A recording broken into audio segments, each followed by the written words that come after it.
Yeah, so hello, my name is Aidan Parker. I'm the project officer here for the Oxford Archaeology North excavations of Angel Meadow. So as you can see, where we've stripped off here, quite shallow depths under the tarmac, under the car park, we started getting walls and floor surfaces almost straight away. This relates to the workers' housing of Angel Meadow. The story of which kind of begins in the back end of the 18th century. So at the back quarter of the 18th century, we have a lot going on. You have Arkwright's Mill on the other side of the co-op building there. Various other factories and things like that starting. There's a big explosion of industry and a big influx of people within. From about 1788, when St Michael's Church was built, until around 1820, the population triples in size, which is great for the industrial side of things, not so good for the housing side of things. That basically doesn't keep up with pace. The initial first properties that were built in this area were intended, it's always been sort of residential properties and workers' housing, but began life as sort of upper middle class skilled workers, bakers, butchers, artisan craftsmen, that kind of thing. The cellars, the layout of these buildings is generally a cellar room divided into two, each with a fireplace. Then you'd have a ground floor, a top floor, and an attic workspace, which was like an attic workshop. Effectively, sort of an urbanised version of the cottage industry that we had in the sort of countryside at the time. With the explosion of the factories and the mills, these artisans, craftsmen, these skilled workers leave the area, move on to pastures, new social mobility, moving up in the world, and the properties are left for poorer workers that are doing the bulk of the jobs in the surrounding factories. What then happens, because of the shortage, is whereas you'd have these sort of rather upscale townhouses for maybe for a single family, they start being divided up and portioned off for literally as many people as they can fit in. So to use the cellars, the notorious Angel Meadow cellars as an example, I'm sure you've all heard of the horrible conditions that they had. You know, very little to no light, they were damp, cold, underground. You know, we're talking on average sort of 12-foot square, with anything up to sort of 10, 12 people living in there. You know, more than one family in some cases. People are taking random lodgers in off the streets to just try and make ends meet and make a bit more money. So this is what we've seen from this. Now, the access for these cellars would have been street fronted along what's now Danzig Street. It was formerly Charter Street and New Blakely Street before that. So due to the impact on the road, we were limited in what we could actually excavate here. So we can just see, you'll just be able to see sort of the buttresses for fireplaces. I'll pop over this fence. And if you want to just move along, folks, and congregate lane at the end, you can see a single line of bricks there in the floor is one of these divisions with an access point there. We've got the basic, so the last bit of the fireplace there, and another one from the other side. To the right of that, we've got the bricked up doorway, which is evidence for this later division of partitioning of these places to basically divide it small and cram as many people in there as you can, which is what led to these houses and these properties becoming part of the notorious slum of Angel Meadow, just packed to the rafters. And it was at the height, there was about 26 properties on this plot, with an average population of 100 or so people, but those 100 people are using like the one privy that's available, and it's not proper plumbing. It's an ash pit. It's somewhere to just sort of slop out to. by all accounts, it wasn't even going there most of the time. There's stories of it just piling up in the courtyards, piling up in these cellars. People were living down there with animals. There's stories of somebody sharing a property with a donkey. And it's the same, it's not just the cellars, it's exactly the same all the way up. These houses that may have accommodated 1 or 2 families are probably now accommodating maybe 6 or 7. So, you know, they've got the horrible, drafty lofts at the top and the dank, dingy, grimy cellars at the bottom. Not a pretty picture, not a pretty picture at all. And all of these residences, they back onto these courtyards. You can see the flag there. We have one there, which is port number 2, port number 3 further up, and port number 4, or Nelson Port, as it's known on the mapping at the far end there.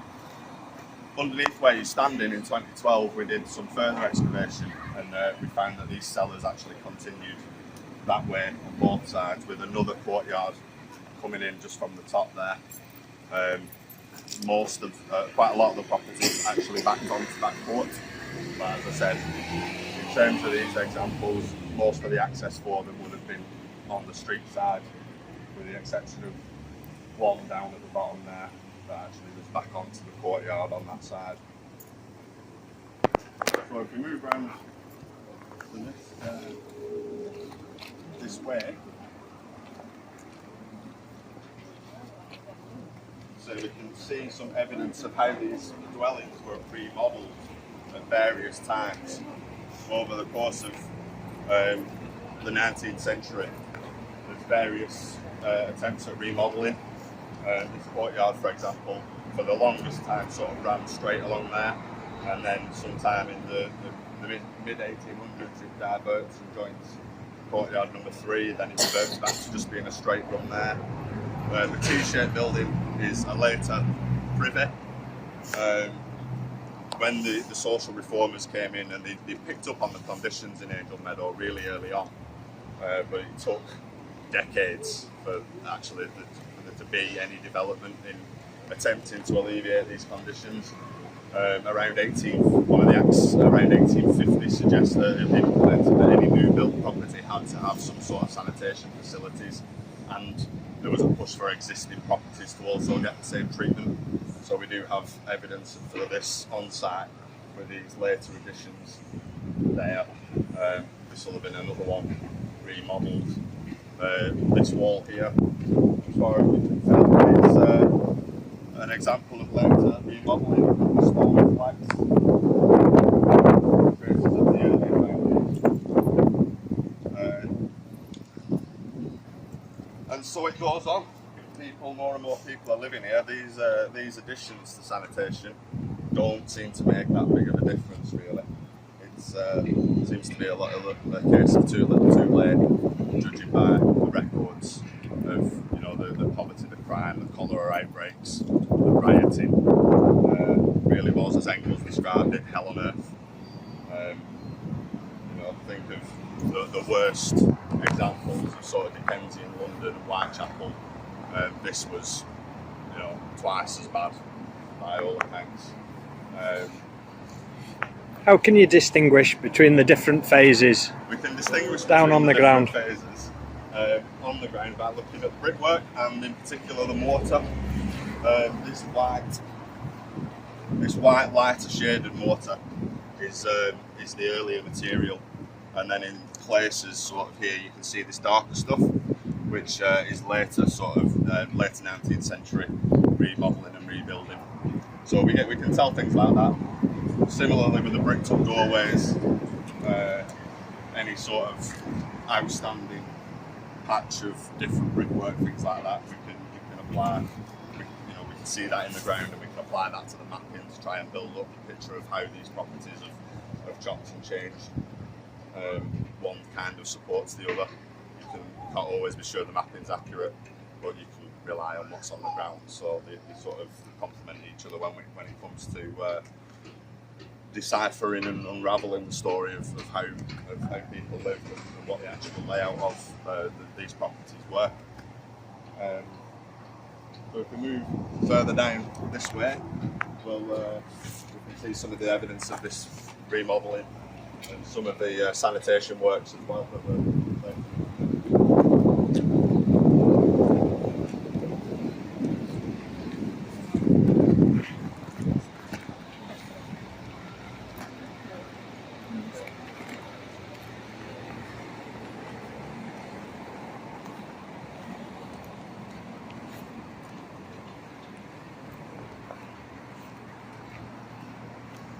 So this area of flagging is highlighted on the mapping as being courtyard number 3. It does appear that over time this courtyard has changed, and what would have been an external area has been sort of partitioned and divided. We've got evidence for a fireplace in there, possibly one that side as well, and drainage suggesting that the building outhouses on here, communal toilet blocks, to support the residents of this area. And again, this is sort of later work. We can see where some of the pipe work is truncated through the earlier foundations. So the courtyard there. So if you think that this is internal, and now outside is the courtyard, which would have run off a little bit in that direction as well. And this is the access to the street off Listening Lane.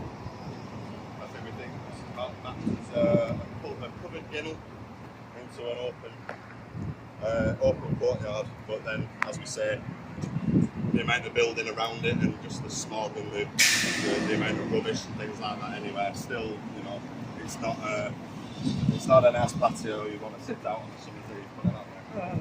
Or if you did, you might find yourself robbed and knifed within 20 minutes by all accounts. There's various stories of people turning their backs for seconds and you know, losing their checkbook, their wallet, and in some cases their life. Say crime and vice was, you know, hand in hand with the conditions. One in 3 houses was involved in some form of vice, whether it be petty theft, prostitution, you know, some more macabre practices such as grave robbing from the cemeteries up there, selling bodies off to the museum, to the universities and things like that. Yeah, basically, if you can think of it, somebody was probably up to it.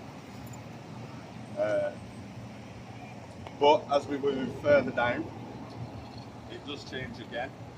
On mapping of around 1850, we've got more of these back-to-back terraces along this bottom edge and in these areas as well. But it does look like it's later remodelled. What we've actually got down on this Nelson Court here, we've got more toilet blocks in and around these areas. And I say again, you can see where some through earlier brickwork, or in some cases even built on top of them. Some of these toilet blocks on this side, we've got earlier foundations sitting underneath it that we can sort of map precariously onto some phases of building work. There's a lot of remodelling and a lot of reshaping.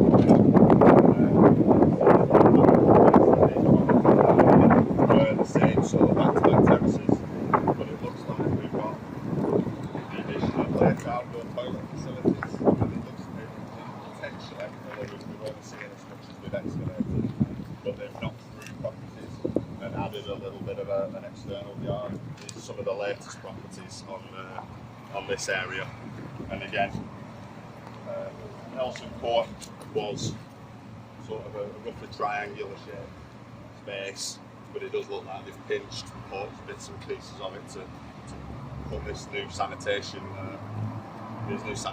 works in. These square depressions, rectangular depressions, we're thinking are foundations and staircases. So we're still in the process of understanding and interpreting the site a bit more. It's an ongoing process.